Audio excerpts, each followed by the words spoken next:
I f***ing love this car, bro. I got you ulit.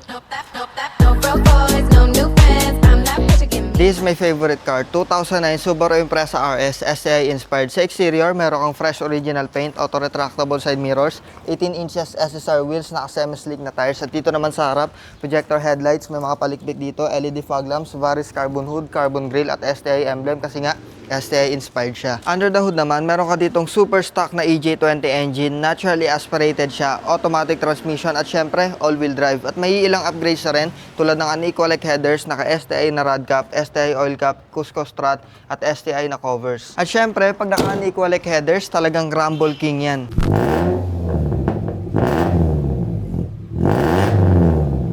At dito tayo sa favorite part ko, yung likod. Tingnan mo, super sexy na likod niya. Meron kang Varis carbon wing, rear sensor, rear spot, rear camera at HKS na full exhaust. At dito naman sa trunk, maluwag ang trunk space at may rear cover na rin to. At syempre, hindi pwedeng maiwanan tong interior. Naka STI pink emblem ka, may control sa steering wheel, may cruise control, naka Recaro bucket seat, kakabili ko lang yan. May dashcam ka na rin, 3 DEFI gauges, Android infotainment, automatic transmission with manual shifting mode, 15 pesos at 2 cup holders. At dito naman sa likod, reliable pa rin, pwede pang family car, maluwag ang leg, shoulder and headroom, 6 foot ang height ko. Talagang ginasusan ko talaga tong kotse na to para wag mukha siyang ganito. At syempre, medyo malaki din yung nagastos natin. Kaya kung gusto mo to, 595,000 pesos lang to. Wala ka nang gagawin kasi napaka-pogi na. Peace out.